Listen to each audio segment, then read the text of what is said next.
जय जय रघुवीर समर्थ. समर्थ म्हणतात की आपल्या आतला आवाज आपल्याला ओळखता आला पाहिजे. समर्थ म्हणतात की आपल्या अंतरीचा आवाज आपल्याला ओळखता आला पाहिजे. आपल्या मनामध्ये सतत दोन विचार चालू असतात. एक म्हणजे चांगला विचार, उत्तम विचार, आणि दुसरा म्हणजे वाईट विचार. त्यावेळेस समर्थ म्हणतात की आपल्या मनाने चांगल्या विचाराचंच ऐकलं पाहिजे. त्यावेळेस समर्थ म्हणतात की आपल्या मनाने चांगल्या विचाराचंच ऐकलं पाहिजे, तरच पुढे जाऊन आपल्याला सुख प्राप्त होणार आहे, असं समर्थ आपल्याला इथे सांगतात. आपल्या मनामध्ये सतत दोन विचार चालू असतात. एक म्हणजे चांगला विचार, दुसरा म्हणजे वाईट विचार. त्यावेळेस वाईट विचाराचं आपण ऐकलं तर क्षणिक आपल्याला सुख मिळतं, पण पुन्हा मात्र त्याचा त्रास होतो. आणि म्हणून समर्थ म्हणतात की चांगल्या मनाचं आपल्याला ऐकता आलं पाहिजे. आणि हे समजावून सांगण्यासाठी समर्थ आपल्याला एक गोष्ट सांगतात. समर्थ म्हणतात की भाजी विकणाऱ्या एका आजीबाई जवळ रामभाऊ रामभाऊ नावाचे एक व्यक्ती आली. रामभाऊ नावाची एक व्यक्ती आली आणि आजीबाईला म्हणाली की आजीबाई, भाजी ताजी आहे ना, तर तुम्ही ही पेंडी मला कितीला देणार? त्यावेळेस आजीबाई म्हणाल्या की ही भाजीची पेंडी 8 रुपयाला एक आहे, पण 2 पेंड्या घेतल्या तर तुम्हाला 15 रुपये द्यावे लागतील. त्यावेळेस मात्र रामभाऊ आजीबाईंना म्हणाले की ठीक आहे, मला तुम्ही भाजीची पेंडी द्या. त्यावेळेस आजीबाईंनी रामभाऊंना 2 पेंड्या दिल्या, भाजीच्या 2 पेंड्या दिल्या, आणि रामभाऊनीही आजीला 50 रुपये काढून दिले. रामभाऊनीही आजीला 50 रुपये काढून दिले. आणि आजीबाई समोर भरपूर गर्दी होती. आजीबाईंनी कसे बसे ते पैसे सुट्टे केले आणि सुट्टे करून रामभाऊंना जे काही राहिलेले पैसे आहेत ते दिले. रामभाऊंनी पण पैसे मोजून घेतले, पण 10च्या नोटेला एक 10ची नोट चिटकून आली होती. आणि आजीबाईंनीही गडबडीत बघितलं नाही. गिऱ्हाईक भरपूर असल्यामुळे आजीबाईंनी ते सुट्टे पैसे ते रामभाऊंना दिले. रामभाऊंनी मोजले तर रामभाऊंना 10 रुपये जादा आले. त्यावेळेस मात्र रामभाऊच्या मनाची चलबिचल सुरू झाली. त्यावेळेस वरचे बाह्य मन म्हणत होते, अरे तू काय चोरी केली आहेस का? तुझ्या नशिबाने ती नोट जादा आली आहे. तुझ्या नशिबानेच ती 10ची नोट जादा आली आहे. तू खिशात घाल आणि चल. पण तितक्यातच दुसरे मन त्याला म्हणू लागले. त्याचे दुसरे मन त्याला म्हणू लागले, अरे ती एक अडाणी आजीबाई आहे.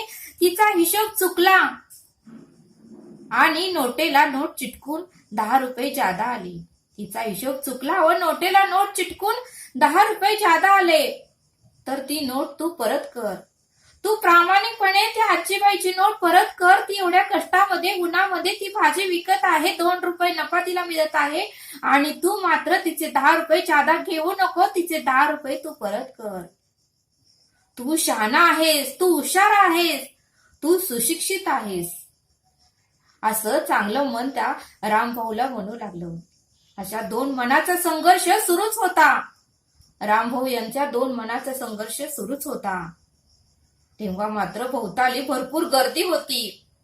आजीबाईंच्या समोर गर्दी होती. आजीबाईंना बोलायलाही टाइम नव्हता, वेळ नव्हता. आजीबाईंकडे बघत रामभाऊ उठले व सगळे जादाचे पैसे त्यांनी घेतले आणि 10ची नोट जादा आलेली ती सुद्धा त्यांनी घेतली व खिशात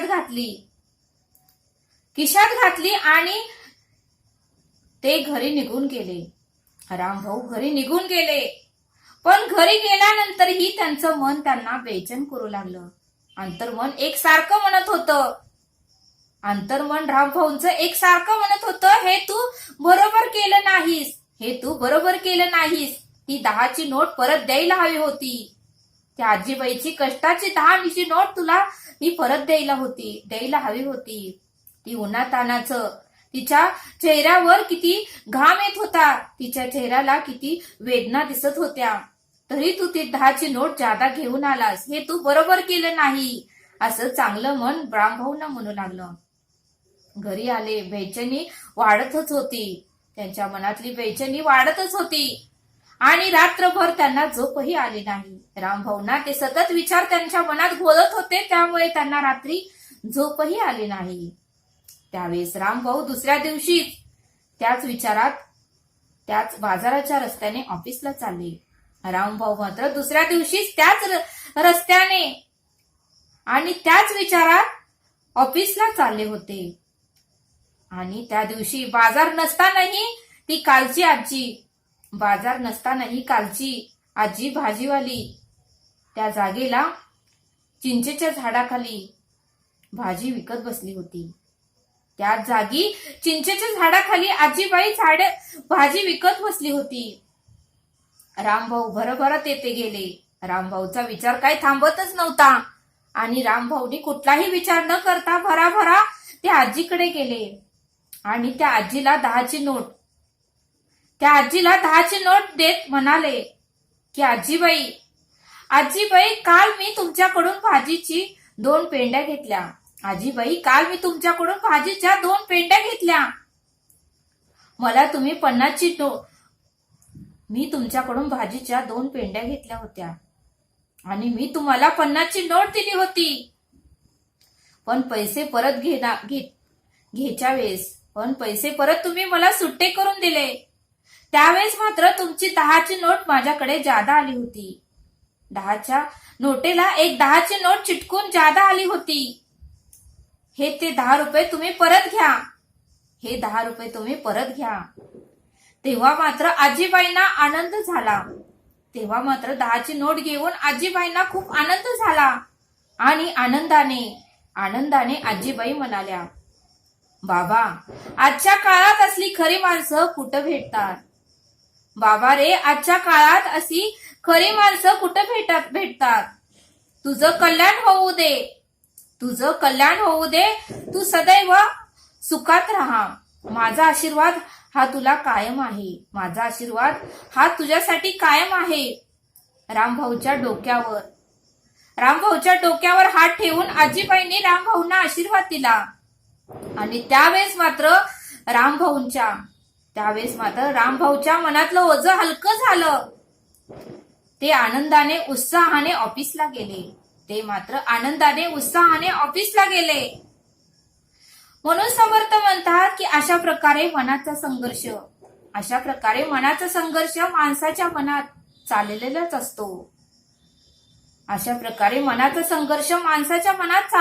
असतो. आतल्या मनाचे जे ऐकतात ते सुखी आणि आनंदी होतात. समर्थ म्हणतात की आतल्या मनाचे जे ऐकतात ते सुखी आणि आनंदी होतात. आणि म्हणून समर्थ म्हणतात की आतल्या मनाचं, उत्तम मनाचं, चांगल्या मनाचंच आपल्याला ऐकता आलं पाहिजे. तरच आपल्या मनातलं ओझं हलकं होतं आणि आपल्याला आनंदाने झोप लागते, शांतीने झोप मिळते. आणि जर आपण वाईट मनाचं ऐकलं तर आपल्याला रात्रभर झोप लागत नाही. तुम्ही विचार करून बघा आणि मगच तसं वागा, असं समर्थ आपल्याला इथे सांगतात. समर्थ म्हणतात की संकटकाळी काही विशिष्ट प्रसंगी आपली द्विध मनस्थिती झाली असता. समर्थ म्हणतात की संकटकाळी विशिष्ट प्रसंगी आपली द्विध मनस्थिती झाली होती. एकांतात शांत बसावे. आपली द्विध मनस्थिती झाली असता एकांतात शांत बसावे आणि विचार करावा आणि त्यावेळेस अंतर्मनाचा सल्ला घ्यावा आणि त्याप्रमाणेच वागावे. चांगले काय, वाईट काय आणि योग्य काय, अयोग्य काय, चांगले काय, वाईट काय, योग्य काय, अयोग्य काय आणि कोणत्या मार्गाने जाणे चांगले, वाटचाल कोणत्या दिशेने करावी, हा उत्तमाचा निर्णय घ्यावा. योग्य अयोग्य निर्णय करणे आणि विवेकाने वागणे, योग्य अयोग्य याचा निर्णय करणे आणि विवेकाने वागणे, त्यातच खरं सुख आहे, त्यातच खरं मनशांती आणि आनंद आहे, असं समर्थ आपल्याला इथे सांगतात. आणि म्हणून समर्थ म्हणतात की आपल्या आतला आवाज आपल्याला ओळखता आला पाहिजे. म्हणून समर्थ म्हणतात की आपल्या अंतरीचा आवाज आणि आपल्या मनाचा आवाज आपल्याला ओळखता आला पाहिजे असं समर्थ आपल्याला इथे सांगतात. समर्थ म्हणतात की सदैव आपण इतरांचाच विचार करतो की मी हा ड्रेस घातल्यावर लोक काय म्हणतील, मी असा ड्रेस घातल्यावर लोक काय म्हणतील, मी ट्रिप मध्ये आईस्क्रीम खाल्लं तर लोक काय म्हणतील, मी ट्रिप मध्ये आईस्क्रीम खाल्लं तर लोक काय म्हणतील, मी नाटक व सिनेमा पाहताना मी जर लेमन गोळ्या तोंडात टाकल्या तर लोक काय म्हणतील, मी नाटक व सिनेमा पाहताना लेमनच्या गोळ्या तोंडात टाकल्या तर लोक काय म्हणतील. अशा प्रकारे अनेक वेळा प्रश्न आपल्या समोर येऊन उभे राहतात. समर्थ म्हणतात की अशा प्रकारे अनेक प्रश्न आपल्या डोळ्यासमोर येऊन उभे राहतात. आणि म्हणून समर्थ म्हणतात की लहान मूल मस्त आनंदात असते. लहान मूल मात्र मस्त आनंदात असते. ते मनावर असले दडपण घेतच नाही. लहान मूल मात्र कोणत्याही प्रकारचे दडपण मनावर घेतच नाही. म्हणून समर्थ म्हणतात की लहान मुलं 200 ते 300 वेळा छानपैकी हसतात व ते निष्पाप निरागस हसणे पहावे तसे आपण हसावे.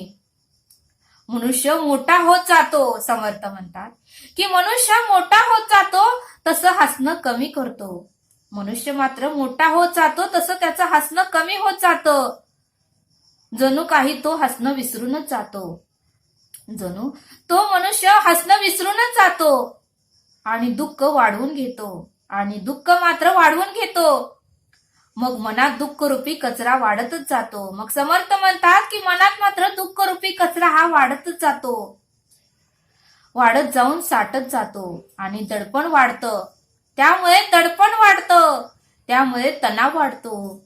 त्यामुळे टेन्शन वाढतं. काळजी वाढते आणि त्यातूनच ब्लड प्रेशर,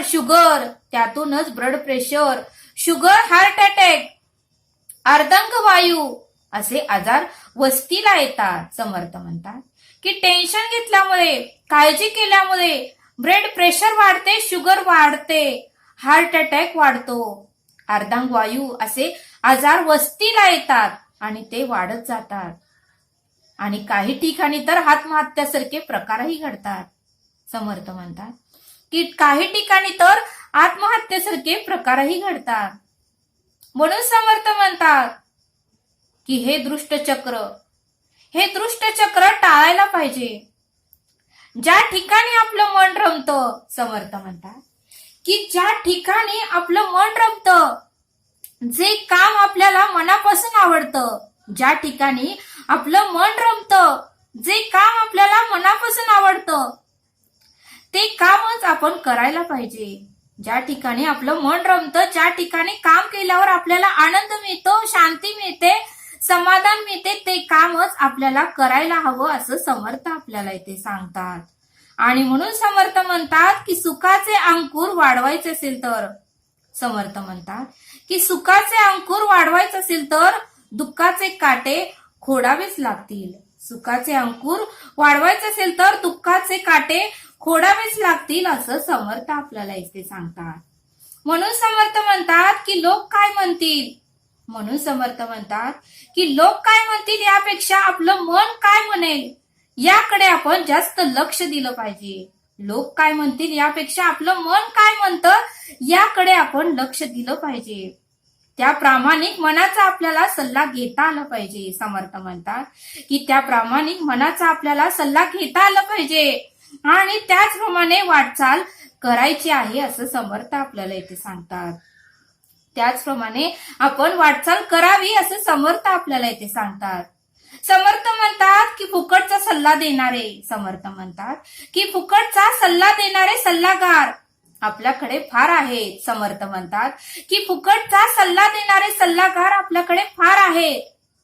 त्यांचं किती ऐकायचं हे आपण ठरवायचं. त्या लोकांचं किती ऐकायचं आणि किती सोडून द्यायचं हे आपणच ठरवायचं असं समर्थ आपल्याला इथे सांगतात.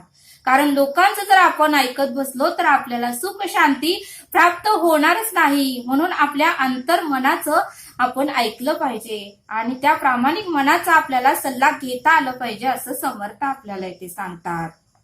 समर्थ म्हणतात की सदैव सात्विक सकारात्मक चांगला विचार करायचा. सदैव सात्विक सकारात्मक व चांगला विचारच करायचा. कारण आपण जसा विचार करतो तसे आपण घडत जातो. कारण आपण जसा विचार करतो तसे आपण घडत जातो. समोरच्या व्यक्तीकडे चांगल्या दृष्टीनेच पाहायचे. समर्थ म्हणतात की समोरच्या व्यक्तीकडे चांगल्याच दृष्टीने पाहायचे. त्याचे गुणच पाहायचे. मग ते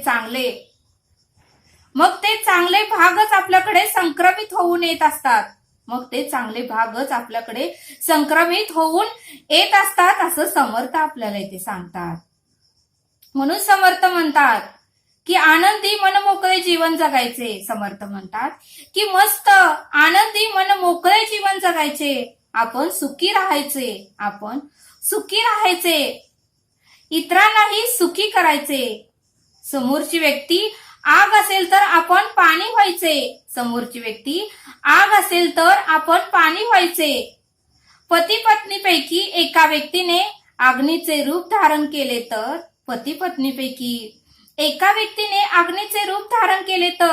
दुसऱ्या व्यक्तीने मात्र पाणी व्हायचे. हे अमृतसूत्र लक्षात ठेवायचे. हे अमृतसूत्र सर्वांनी लक्षात ठेवायचे आणि सदैव हसरे आनंदी खेळकर राहायचे. सदैव हसत आनंद आणि खेळकर राहायचे. यातूनच आपल्याला आत्मकल्याण, जनकल्याण आणि विश्वकल्याण साधायचे आहे. समर्थ म्हणतात यातूनच आपल्याला आत्मकल्याण, जलकल्याण आणि विश्वकल्याण साधायचे आहे. आणि म्हणून समर्थ म्हणतात की आपल्या अंतरीचा आवाज आपल्याला ओळखता आला पाहिजे आणि त्या अंतर्मनाचाच प्रामाणिकपणाचा आपल्याला सल्ला घेता आला पाहिजे आणि तरच आपण सुखी होऊ असं समर्थ आपल्याला इथे सांगतात. जगाचा विचार करायचा नाही, आपल्या मनाला काय वाटतं याचा विचार करायचा आणि आपल्याला ज्यामध्ये आवड आहे तेच काम करायचं असं समर्थ आपल्याला इथे सांगतात.